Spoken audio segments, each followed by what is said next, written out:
Welcome back to the player ratings. Arsenal did beat Brighton 2-1, made harder work of it than they should have in the end. I think we left 3 to 4 goals on the pitch, despite scoring 2. The second was an own goal. I'm going to do player ratings here on the iPad. I'm doing it from bed. If you caught my Goonerverse news video, I'm not feeling well, but I managed to pop myself upright so we can do this properly. If you disagree, just debate it calmly in the comments. Tell me what you disagree with. Tell me who you thought was better or worse than I think. We can have a good discussion about it all. Ultimately, I think, again, Arsenal and the individuals perhaps let themselves down in terms of the performances and ratings that they're going to get for what was actually an overall good performance. But when you're leaving it life and death with Brighton at the end, you've got to ask why, especially when so many goals were left on the pitch. Let's go through it. David Raya, not a lot to say. I thought he was brilliant. You make a great save like that, you're already going to put yourself in that kind of category, especially because it basically won us the game. But I also thought his passing was good. Long kicking, short kicking, commanding his area. Yeah, I thought he did well. Can't blame him for the goal. Very, very unfortunate. Right back, Declan Rice. I had him down as very good. I had to double check my notes there. I'm down as very good. Now, some of you might think he was just good, and I'd understand because his crossing wasn't always great. There was one cross with his left foot in the first half, which wasn't brilliant. One he massively overhit in the second half. Sorry, in the first half, should I say. But his running, his energy up and down, the power he brought, some of the tackles on Kadioglu, some of the defending on that side, I thought was great. And when you're slotting into a position you've never played in before, one, by the way, I think he's really suited to play, and I've actually called for him to play right back before. I think he deserves that very good rating. And, I will say this as well, actually, just spend a bit more time with Declan Rice. I touched on this on Goonerverse News, not to be like smug or anything, but I was very confident he was going to play right back, even when reports came out that Zubimendi was training in the right back position before in the training before kickoff, in the warm up, should I say. And I just thought it was quite obvious Declan Rice was going to play this game at right back because he actually has all the tools you could want. A good cross on him, a real pace and power on the outside, someone who can invert into midfield really, really naturally. And yeah, it did mean probably a double invert with Lewis Skelly and Rice in there, but I thought it worked. We had control of large parts of this game, and defensively we had to dig deep. He didn't look like a side that Brighton wanted to go down, despite being the player out of position because he handled himself so well. So Declan Rice, very, very good. And I think if in an injury crisis, you don't really want to pull Rice out of midfield, but he's the one you can pull because he's so good, like Saka. You can move him around the pitch. You're still going to get serious levels of performance out of them. So yeah, quite a bit of time there spent on Declan Rice, but I thought it was worth it. I thought he was very, very good. William Saliba, I thought he was good. Not too much to say. Yeah, defending. There's moments where he just, again, gets in front of defenders really, really well, shuffles them out of the way, and is able to just reset the attacks for Arsenal. Decent in possession. Yeah, I thought he was good, and I thought Nkapia was good as well. A lot of people aren't convinced by him, but I thought he was good. I also don't think he's a centre-back. I think at left-back he was even better. When Gabriel came on, he moved to left-back. I thought he did really, really well. Some good duels in there, but he's got a good cross, and I think he actually combines quite well down the left. I liked him. I thought he played well. I was closer to very good than I was not great. Some of you might disagree, but I liked what I saw from Nkapia today. Left back, Lewis Skelly.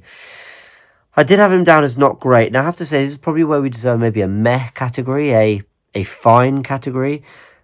But can I look at Lewis Skelly and say he was definitely... Who else have I put down as not great? Yeah, I think this is fair when you look at the other players. We'll get to them in a sec. I don't think he was amazing. I gave him a lot of praise for midweek, and I gave him a lot of praise when he came on against... Again, did he come on against Everton? I'm not sure he did, but certainly Wolves, Bruges. I think we've seen good things from Lewis Skelly, but he was chucked into the lineup last minute because Calafiori got injured in the warm-up. So, yeah, I mean, probably not expecting to play. Suddenly he's got to be really sharp and ready to go from the off. Look, he did fine. But again, when I say not great, I'm not saying he was bad. I just don't think he was anything special. Or I didn't really notice anything. But am I being harsh? That's one that I'm happy for you all to change my mind on. I'm not sure I saw too much from Miles, but again, I could be wrong. I was blowing my nose every 2 minutes, so for all I know, I missed some good moments. So let me know in the comments if I did. Martin Zubimendi, I had down as good. There was one really, really vital clearance at the end of that game when they put the ball into the box, tried to pick someone out for a shot, and he just got back and defended it well. But I thought he covered the channels nicely. He was often the outball for the defence and the goalkeeper in build-up. I liked Zubimendi. Genuinely, I thought he did well. Don't think he was very good, because I think we've seen better performances from him. But I was generally happy with what he did. I want to see him running games. I want to feel like the game is flowing through him more. And at times today I felt like it did. But generally in his time at Arsenal, while I've been really impressed with certain performances, there's definitely ones where I'm like, come on, Zubimendi, like, grab this game and show us your range of passing, show us what you can do. But I thought he was good. Maybe some of you say, how is Zubimendi good and Lewis Skelly not great? That's fair enough. But let me know in the comments why you think I'm wrong. Mikel Merino had down as not great. Similarly to Lewis Skelly, I don't really have much to say, and I think that's probably why. There was a lovely ball with his left foot to the back post that had Dunk not defended it brilliantly. He's getting a really good assist for that. Energy was quite good up and down. I do wonder whether he could have done a bit better to get a block off the shot that ends in a Brighton goal, but I think that feels a bit harsh. It's not like they're not trying to get their bodies in the way. Sometimes, you know, they're just going to find a way to get a shot off, right? It can happen. But I just didn't think his impact on the game overall was amazing. I didn't see any kind of great range of passing. I didn't see any great hold-up play. I didn't see any big tackles. I thought he was just quite steady, but yeah. Was he good? Was I like, yeah, good performance from Merino? I didn't really notice anything, whereas I did with Saliba and Cappier and Zubimendi. Bukayo Saka had down as good. Now, again, he could easily be in the very good category, but I'm actually just going to go with good. Now, to be fair to him, the reason he could be in the very good category was because he destroyed his fullbacks a few times with some lovely, lovely touches, sometimes just dribbling. In fact,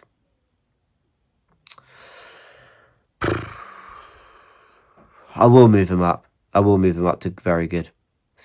Because when I sit there and think about it, he was better than Saliba, Nkapé and Zubimendi. Some of the times he destroyed his fullback, whipped it across goal, Gyökeres nowhere to be seen, or coming into the picture a bit late. Put it on a plate for Martinelli, that should have been a third. Some lovely, lovely touches and moments he's just destroying his fullback, carrying us up and down the pitch. Yeah, I actually do think he was very good today, Bukayo Saka. The reason I was marking him down was I thought his finishing and his ball striking was really poor today, like surprisingly poor by his standards. But I think if he'd had that, then I probably would have put him in the brilliant category, to be fair. If just one of those moments had come off, if he'd got an assist or one of those strikes at goal been a bit better. So I'll move him up to very good. I had him originally down as good, but I actually think he was very good. Ødegaard. I thought he was brilliant. I thought him and Raya were really, really, really good. And Ødegaard, what he did so well, I mean, the work rate was terrific. Do you notice how many times we were sort of fluid in the press? At times, Ødegaard was dropping deep. I'm talking out of possession and covering in front of like our own back four. That was the alternating of positions he had with his midfield on and off the ball. But we tend to have really good control of games and create lots of chances when Ødegaard, Zubimendi and Merino play together. That's the one thing I'll say about that midfield three combination. And maybe why, of all the options of what to do at right back, he saw Rice as the one that was okay to move, because Olympiacos, there were other games. There were other games, I listed them on Twitter, Forest and Bruges. We didn't have Rice in the midfield for those games, and we looked good with Ødegaard, Zubimendi, Merino. Ødegaard, though, like some of his touches, his turns, his flicking the ball from one foot to the other, some of the passing behind, obviously his goal. I thought Ødegaard was brilliant. I think that's his best performance since he returned a year ago from injury, like just over a year ago. I don't know if we've seen him at that level. So maybe Olympiacos, but doing it in the Premier League, you know, you got my respect even more. So I thought he was really, really, really good. And him and Raya are the only two in the brilliant category for me. Trossard, I had down as good, but again, like I did with Saka, I think I'm going to bump him up, because looking at this, he was better than Zubimendi and Cappier and Saliba for me. There are some moments I still find him a little bit frustrating, but ball retention superb, some lovely passes, beat his fullback again a few times, really tried to make things happen. I think in my match review, I might have said that he could have done more, but having settled on it a little bit, remembered a few extra moments. Yeah, Trossard was very good today, just missing the goal. I do think he played a little bit on the edge. Like, he just seemed to take everything a little bit personally, didn't he? Obviously playing his former club, but all right, whatever. I thought he was, you know, there was like an agitation to Trossard today. He really wanted to win, which I know is a good thing, but, you know, I was a little bit worried at one point about it spilling over, but yeah, very good, Leandro Trossard. Okay, we're going to do those quite quickly, I think. Victor Gyökeres, I put him down as not great. Now, this is probably harsher than you might expect, considering how I've defended him before. Now, there was some really good hold-up play. There actually was. I love that strike in the second half where he just lashed it at Verbruggen. I loved his channel running. I love the way he stretched the game, and Verbruggen had to clean him out.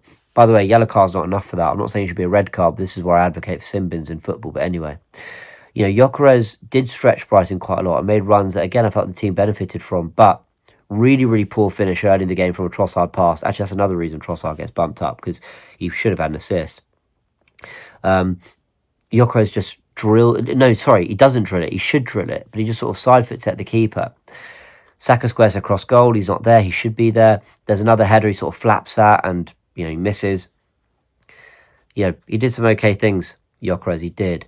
He did some good things, actually, but ultimately, it wasn't great. It wasn't poor, but not great for me. Gabriel.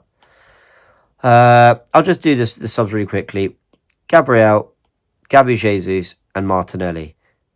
Martinelli really should have scored. Gabriel, I think, came on, won his duels, and kept everything quite tight at the back. I thought that was a clever change from Arteta, getting Cappy at left back. Jesus looked really bright. I really like what I saw from Jesus. I thought he did some really good things in terms of hold-up, flicks, tricks, lovely little passes here and there. I love the way he links the attack. His ability to get the ball, position himself and spray a pass. And also for the players around it, I thought Martinelli enjoyed playing with Jesus and did in midweek as well against Palace. They have an understanding. So, yeah, I thought Jesus was good. Maybe very good, but I'll stick with... Again, though, if Martinelli had scored, you know, he destroyed his fullback. Do you know what? I'm going to bump him up. Jesus to very good. I am. I actually thought it was a very good cameo from him. Fair play. Can't really think of a chance he missed. Knitted play together, did some really nice stuff, worked hard. Yeah, I thought he was very good, Jesus. I'll go with that. Let me know your thoughts in the comment section below. Mikel Arteta, I haven't given a rating here, but I'd say it was a good day at the office for him. Had to deal with another, Timber unavailable, an injury to Calafiori, playing two midfielders at fullback when he wouldn't want to, really. Beating Brighton, which leaving goals on the pitch. But how can you blame Arteta for that? He coached another 4-5-0. And we made it 2-1 a hard work for ourselves, and he's had to adapt the game model, and adapt to the game to go see out what should have been a comfortable win for the performance we put in. So, all right, there we go. There's my player ratings. Let me know which you agree with, which you disagree with, and go check out my match reaction on Goonerverse News if you haven't yet. Catch you in a bit.